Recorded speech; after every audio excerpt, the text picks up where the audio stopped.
Hello' everyone, এটা নতুন ভিডিঅ'লৈ স্বাগতম জনাইছোঁ। এই ভিডিঅ'টো ডিছকাশ্যন কৰিবলৈ গৈ আছোঁ মৌৰ্য সাম্ৰাজ্য, মহামতি অশোক আৰু কৌটিল্য অৰ্থশাস্ত্ৰ। চ' আজিৰ এই পাঠটো বহুত ইম্পৰ্টেণ্ট হয়, এক্সাম অৰিয়েণ্টেড হয়, গতিকে ভিডিঅ'টো সম্পূৰ্ণৰূপে চাব। এক্সামত ইয়াৰ পৰা বহুকেইটা কুৱেশ্যন অহা দেখা যায়, গতিকে ভিডিঅ'টো সম্পূৰ্ণৰূপে চাব, আপোনালোকে গোটেইখিনি কথা গম পাব।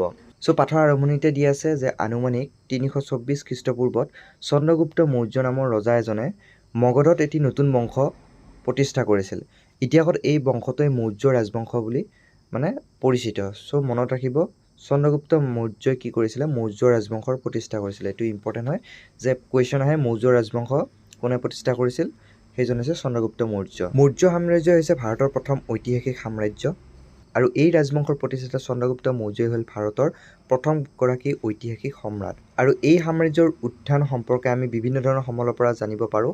সেইবোৰ হৈছে কৌটিল্য ৰচিত অৰ্থশাস্ত্ৰ, মেগাস্থেনিছৰ ইণ্ডিকা নামৰ পুথি, বৌদ্ধ আৰু জৈন সাহিত্য, মুদ্ৰা ইত্যাদিৰ পৰা আমি এই যি সাম্ৰাজ্য আছিলে তাৰ উত্থানৰ বিষয়ে আমি গম পাব পাৰোঁ। এইখিনি মনত ৰাখিব যে কৌটিল্যৰ কি ৰচনা কৰিছিলে? অৰ্থশাস্ত্ৰ ৰচনা কৰিছিলে। মেগাস্থেনিছে কি ৰচনা কৰিছিলে? সেয়া হৈছে ইণ্ডিকা। আৰু বৌদ্ধ আৰু জৈন সাহিত্য, মুদ্ৰা ইত্যাদিৰ পৰা আমি এই সাম্ৰাজ্যৰ উত্থান সম্পৰ্কে গম পাব পাৰোঁ। চন্দ্ৰগুপ্তৰ মাতৃৰ নাম হৈছে মুৰা, আৰু মাতৃৰ নাম অনুসৰি চন্দ্ৰগুপ্তই প্ৰতিষ্ঠা কৰা ৰাজবংশটো হৈছে মৌৰ্য বংশ। আৰু চন্দ্ৰগুপ্ত মৌৰ্যক সাম্ৰাজ্য প্ৰতিষ্ঠা কৰা কাৰ্যত চাণক্য নামৰ ব্ৰাহ্মণ পণ্ডিত এজনে সহায় কৰিছিল। তেওঁ কৌটিল্য অথবা বিষ্ণুগুপ্ত নামেৰেও জনা যায়। এইটো কথা বহুত ইম্পৰ্টেণ্ট হয় যে কৌটিল্যৰ অন্য নাম কি? সেইটো হৈছে বিষ্ণুগুপ্ত। আৰু কৌটিল্য কোন আছিলে বুলি যদি কুৱেশ্যন সোধা যায়, তেতিয়া হৈছে সেইটো চন্দ্ৰগুপ্ত মৌৰ্যৰ যি সাম্ৰাজ্য আছিলে সেই সাম্ৰাজ্যৰ এজন ব্ৰাহ্মণ পণ্ডিত আছিলে। চন্দ্ৰগুপ্ত মৌৰ্য কোনো সম্ভ্ৰান্ত পৰিয়ালৰ লোক নাছিল, আৰু সেয়ে তেওঁ কি কৰিছিল যে পাটলিপুত্ৰ যেতিয়া প্ৰতিষ্ঠা কৰে, সেই পাটলিপুত্ৰ প্ৰতিষ্ঠা কৰিবলৈ তেওঁক যথেষ্ট সংগ্ৰাম কৰিব লগা হৈছিলে। এইটো মনত ৰাখিব যে পাটলিপুত্ৰ কোনে প্ৰতিষ্ঠা কৰিছিল? পাটলিপুত্ৰ প্ৰতিষ্ঠা কৰিছিল চন্দ্ৰগুপ্ত মৌৰ্যই। নেক্সট হৈছে যে কাবুল, কান্দাহাৰ, হিৰাত, বেলুচিস্তান আদি অঞ্চলসমূহ চন্দ্ৰগুপ্ত মৌৰ্যই গ্ৰীক ৰজা চেলুকছৰ পৰা জয় কৰিছিল। এইটো মনত ৰাখিব যে চেলুকছৰ পৰা চন্দ্ৰগুপ্ত মৌৰ্যই কাবুল, কান্দাহাৰ, হিৰাত, বেলুচিস্তান ইত্যাদি অঞ্চলসমূহ জয় কৰিছিল। নেক্সট খুব ইম্পৰ্টেণ্ট তথ্য হৈছে যে ভাৰতৰ ইতিহাসত পৌৰসভা গঠন কৰা প্ৰথমগৰাকী শাসক হ'ল সম্ৰাট চন্দ্ৰগুপ্ত মৌৰ্য। এইটো কথা মনত ৰাখিব যে কোনে পৌৰসভা গঠন কৰিছিল প্ৰথম? ভাৰতৰ ইতিহাসত প্ৰথম কোনে পৌৰসভা গঠন কৰিছিল? সেইগৰাকী হৈছে সম্ৰাট চন্দ্ৰগুপ্ত মৌৰ্য। চন্দ্ৰগুপ্তৰ দিনতেই তক্ষশিলাৰ পৰা পাটলিপুত্ৰলৈ এটি ডাঙৰ আলিবাট বন্ধোৱা হৈছিল।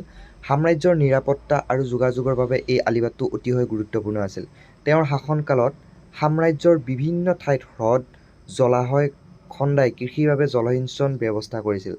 বৰ্তমান গুজৰাট ৰাজ্যৰ অন্তৰ্গত সুদৰ্শন হ্ৰদ তেওঁৰ শাসনকালৰ উৎকৃষ্ট নিদৰ্শন। এতিয়া সুদৰ্শন হ্ৰদ কোনে খন্দাইছিল বুলি যদি কুৱেশ্যন আহে, সেইটো হৈছে চন্দ্ৰগুপ্ত মৌৰ্য। নেক্সট হৈছে মহামতি অশোক, আৰু অশোকৰ যি শাসনকাল আছিলে সেয়া হৈছে খ্ৰীষ্টপূৰ্ব 273 পৰা 232। আমাৰ যি অশোক চক্ৰ আছে বা ধৰ্মচক্ৰ বুলি যিটো কোৱা হয়, অশোক চক্ৰ বা ধৰ্মচক্ৰ, যিটো আমাৰ জাতীয় পতাকাৰ মাজতো আছে, সেই অশোক চক্ৰটো অশোক স্তম্ভৰ পৰা লোৱা হৈছে। আৰু সাৰনাথৰ এই অশোক স্তম্ভ মৌৰ্য সম্ৰাট অশোকে নিৰ্মাণ কৰিছিল। এইটো খুব ইম্পৰ্টেণ্ট কুৱেশ্যন হয় যে সাৰনাথৰ অশোক স্তম্ভটো কোনে নিৰ্মাণ কৰাইছিল? তাৰ উত্তৰ হৈছে মহামতি অশোক। মহামতি অশোকে অশোক স্তম্ভ নিৰ্মাণ কৰিছিল, আৰু সেয়া ক'ত আছে? সাৰনাথত আছে। অশোকে প্ৰায় 43 বছৰ কাল ৰাজত্ব কৰিছিল, আৰু যি কলিংগ যুদ্ধ আছিল সেই কলিংগ যুদ্ধত অশোকে অংশগ্ৰহণ কৰিছিল। এইটো মনত ৰাখিব যে প্ৰথমতে কি কৰিছিলে? অশোকে দক্ষিণ ভাৰতৰ পূব উপকূলত অৱস্থিত কলিংগ ৰাজ্য আক্ৰমণ কৰি দখল কৰিছিল। এই কলিংগ ৰাজ্য বেহা বেপাৰৰ দিশৰ পৰা যথেষ্ট গুৰুত্বপূৰ্ণ অঞ্চল আছিল, কিন্তু কলিংগ যুদ্ধত হাজাৰ হাজাৰ মানুহৰ মৃত্যুৰ বিভীষিকাই সম্ৰাট অশোকক মৰ্মাহত কৰি তুলিছিল।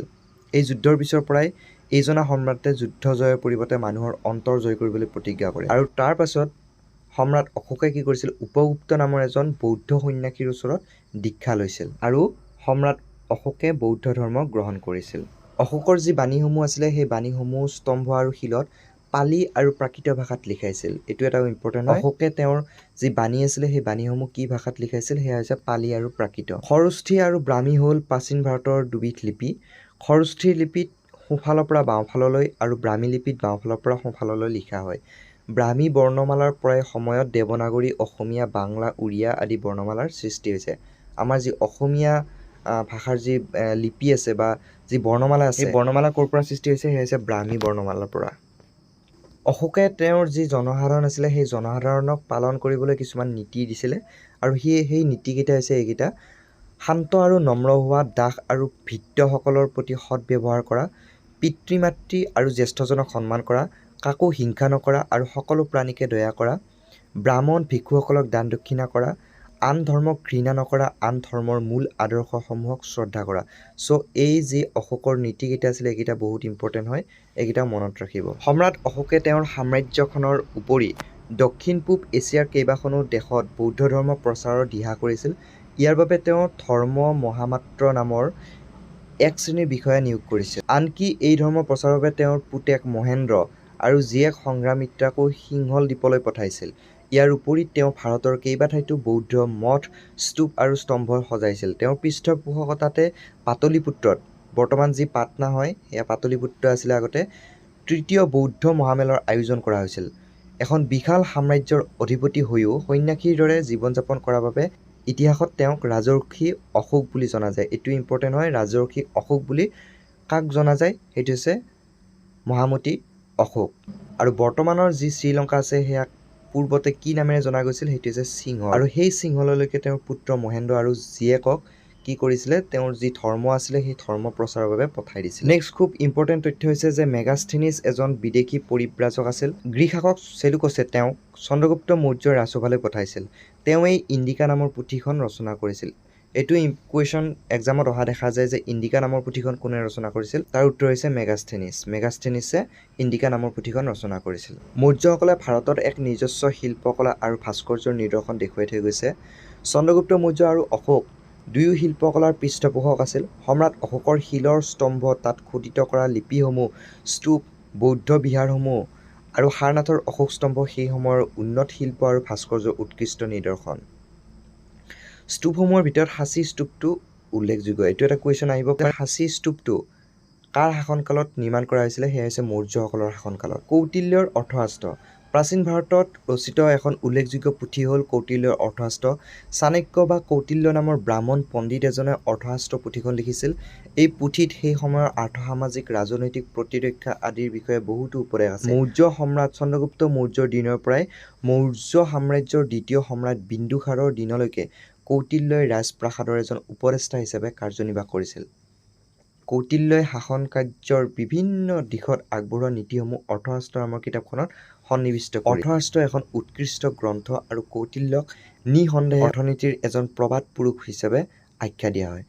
চ' আজিৰ এই ভিডিঅ'টোত এইখিনিয়ে আছিলে। যদি ভিডিঅ'টো ভাল পাইছে তেতিয়াহ'লে লাইক কৰি দিব, শ্বেয়াৰ কৰি দিব, আৰু যদি চেনেলটো যেতিয়ালৈকে ছাবস্ক্ৰাইব কৰা নাই তেতিয়াহ'লে চেনেলটো ছাবস্ক্ৰাইব কৰি ৰাখিব, কাৰণ এনেকুৱা ভিডিঅ' মই আপোনালোকৰ কাৰণে আগবঢ়াম। ত' পুনৰ এটা নতুন ভিডিঅ' লৈ অহাৰ আশাৰে এতিয়ালৈকে জয় হিন্দ।